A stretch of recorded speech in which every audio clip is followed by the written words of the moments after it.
What's up, guys? We are going to talk about an important topic, which is how to know you have fake friends. All right. I was going to be more positive and title it "How to Know You Have Real Friends," but let's focus on the truth here. Okay. We're going to look for certain signs. These are some of the signs right here. You tell them you're doing something good. It could be something as small as you got another 5 pounds on your bench press. Or it could be that you got a new job at like Target or something. It doesn't have to be this grandiose thing, but as long as it's a progressive movement forward, they're going to have some kind of issue with it. They're going to say something like oh, hey, yo, David, I got 5 more pounds on my bench press.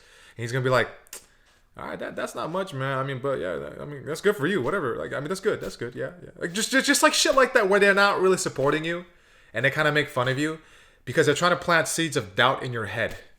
You know what I mean? Or like even for me, when I started pursuing my dreams over 2 years ago, I had a lot of friends just say like, hey, are you sure? Like, I don't think so. I don't know if it's good for you. They don't really care that much about me. Those friends that said that fucking shit back then, they're not even in my life. They said that because they didn't like the fact that I was doing something brave.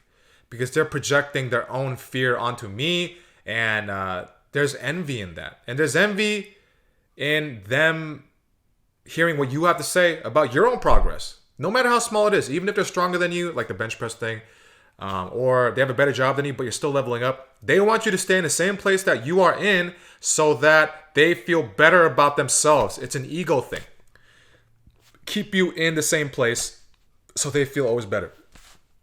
Instead, friends should feel happy that each friend is fucking progressing and then level up together.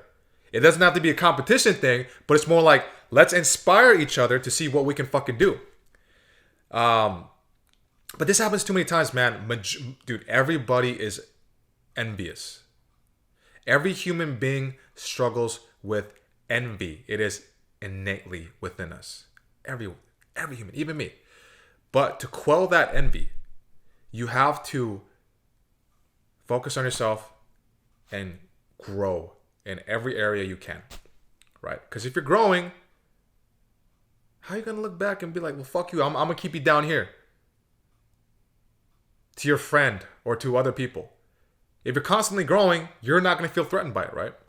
Let's see. Happiness. You can tell if they're not really your friend if you kind of like find something that finally makes you happy. You know what I mean? Like you find something that is like you start, it always goes back to me, but pursuing your dream. So when I started pursuing my dreams, I finally got rid of, and on top of, not getting rid of it, but working on my childhood trauma, all that stuff. All that stuff combined helped me get rid of 90% of my resting anxiety and depression. Because that was always there. So, because of that, I was able to become happy.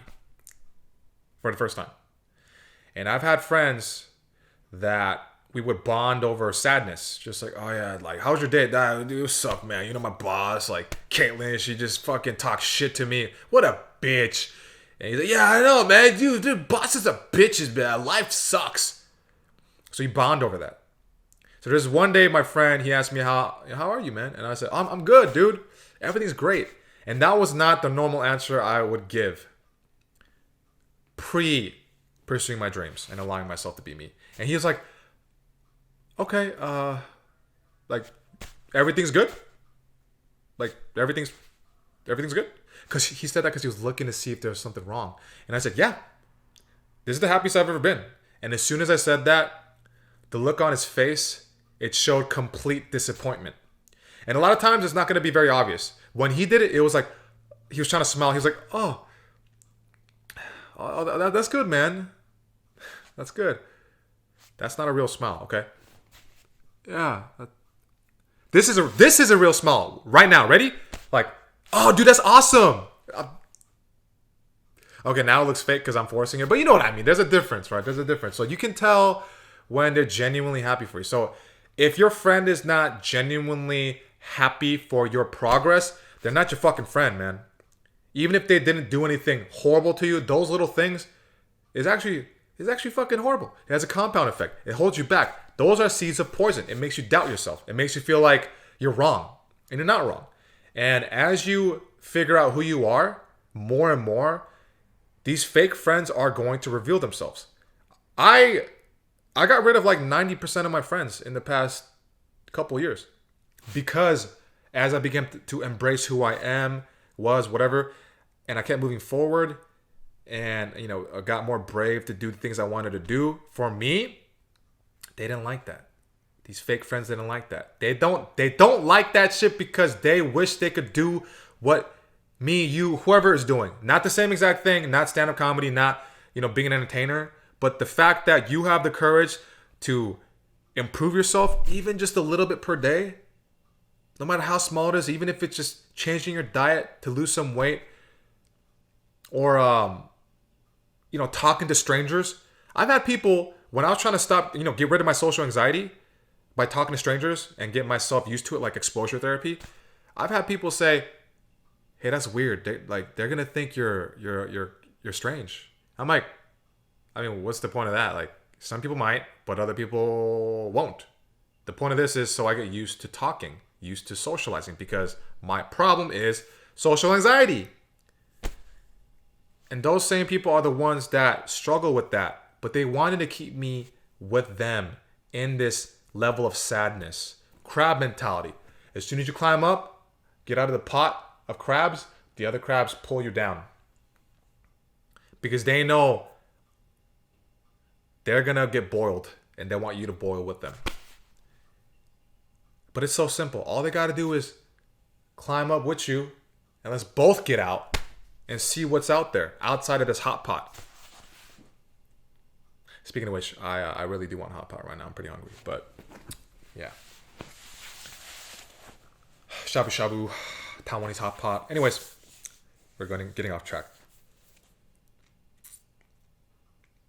To make it simple, if you want to find out who your friends really are, give them a little bit of good news.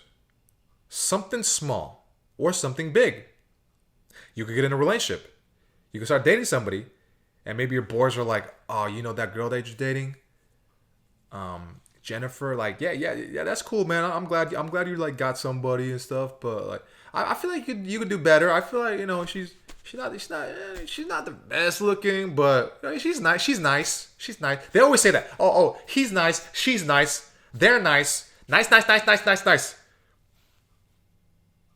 That's their way of saying, oh, they're not, you're not. When they say nice, that's their way of covering up what they're really trying to say. Keep that in mind. That's a very common thing. Oh, yeah, no, they're nice.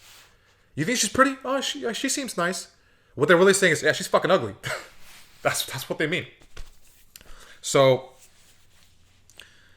use these little tests.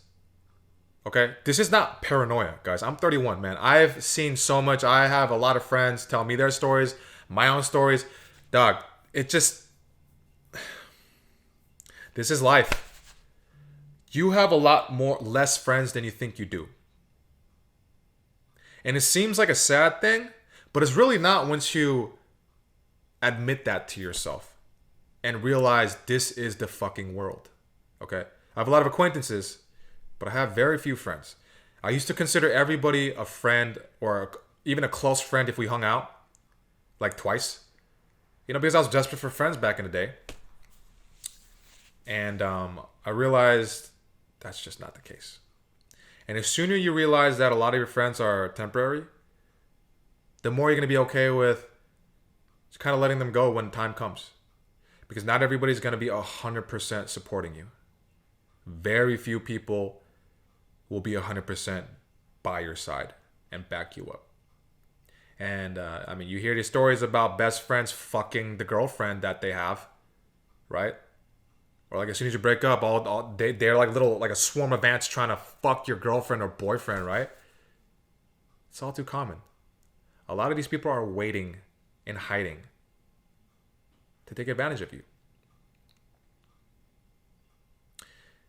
It sounds scary, but it's not if you're aware of it. So be consciously aware. Don't just mindlessly just trust everybody, because you can't do that. You can, but you'll learn the hard way like I did. It took me so many fucking years for this to fully sink in. Because every time people told me this, like your friends aren't really your friends, most of them, I was like, you're paranoid. You need to be more open to the world. You're just afraid. Now I see it. I see it more the older I get and the further I get with my fucking journey. I fucking see that shit. I experienced it. I've been betrayed. A lot of people have been betrayed and all that. So yeah, guys, keep your circle small. And just cause, look, here's the other thing. Your best friend is not really your best friend a lot of times. I've had multiple best friends over time, and we had falling out. At that moment in time, that is the closest friend you may have, whether you're in high school, middle school, fucking college, older. At that moment, that is the closest friend you have. So in your mind, your brain's saying, that's my best friend. Because out of all of them, that's technically the best friend, but they are not your actual best friend. Because a best friend will not fuck you over, will be there for you, and will not try to fuck your girlfriend. Okay? I've had a lot of that shit happen, man. A lot of guys, a lot of girls, they're fucking animals. We're all animals at the end of the day. Like, that's human nature. Human nature. We like to fuck, we like to shit, we pee, we like to we like violence. Like, I mean, look at like these car accidents and these subway train crashes. People stop in the freeway just for that. Right? Or they get oh no, here's another thing too. Here's a good test. Tell your friend something's going wrong and see if they get excited. Like if there's a glimmer of like excitement in their eye. Like, hey, so what happened, man? Oh, man, I got in a car accident. It's pretty bad. My car's totaled. And all of a sudden their eyes go like, oh, they did? Oh man, dude, I'm so sorry to hear that. All of a sudden they get excited. Their energy goes up. That's because they fucking feed off of bad news from you. It makes them feel better. Hey, by the way, I forgot to add this. I just didn't want to record the whole fucking thing again. If they don't invite you to things, or they invite you very last second, like you see a pattern of where like you feel like you're always the last person invited or you're at the last second, and then they give some kind of excuse for like, I just kind of forgot. Like, no, they didn't fucking forget. They knew exactly. Once in a while, maybe once in a while, very rarely, but if it happens often, it's a fucking reason. And it's a power move too, because they know you're going to come through no matter what. They're going to be like, he doesn't have shit to do. Or she doesn't have shit to do. I'll just invite them. Or they call you all the time just to complain about shit. Hey, I got dumped again. I had homegirls do that to me in the past. They're not my friends anymore. They only called me because they knew I was going to listen. I don't do that shit anymore, by the way. By the way, guys, don't do that. Don't be that person that just picks up the phone to hear the "woe was me" shit all the time. Like, these fuckers will talk for like an hour to 2 hours straight sometimes. And then one day I was like, hey, you never ask me like how I'm doing. You always just kind of just talk about yourself. And she was like, what are you talking about? I was like, well, I'm going to be honest with you. I kind of don't really want to talk about this. So maybe next time we could just talk about normal stuff. And she's like, okay, I see how it is. Bye, Michael. Never talked again. And all the other the other friends, whatever, I just thought. Anyways, they will use you for that type of shit, just for your attention or just to complain to you or whatever. They don't really ask how you're doing. You're not a priority. That is a good sign that they are not really your friend and you're just somebody there to help them pass the time and make themselves feel better about themselves and life. Okay, back to the video. I could probably do another part 2 on this or something more specific. Let me know in the comments if you want some other signs or tests or whatever. All right, I got you. Okay, and we got a new name now. We got a name for the people. All right, we agreed on this. Let me know if you like it too. I'm calling you guys my disappointments. What's up, my disappointments? Disappointment gang. And the reason why I chose disappointment gang is because I was a disappointment to everybody, my whole family, society, my whole life. And it made me feel bad. And it made me feel like a loser. It made me feel like an outcast because I was outcasted by everybody. Even my I had a math tutor that my cousins had too. And fucking like 15 years later, my cousin tells me, hey, Mickey tutor, Mickey something name. That was Mickey teacher. That was her name, Mickey. She told us, don't be like your cousin Michael. Because I struggled in math. Fuck that bitch. So, yeah, I forgot what I was saying. Oh yeah, disappointment. So like, I think that's the thing that unifies us. We are empowering ourselves, taking a word that has a negative connotation and just being like, what's up, disappointment, gang? Disappointment. We'll do that, okay? So yeah, man. Yeah, guys. Thanks for watching. Please subscribe. Turn on notifications. This is actually the first time I'm saying this, and I feel kind of douchey, but it is what it is. It's a necessity. So yeah. Comment below. I got your fucking back. We in this together. Growth mentality. Shoot for the stars. Okay? Bye.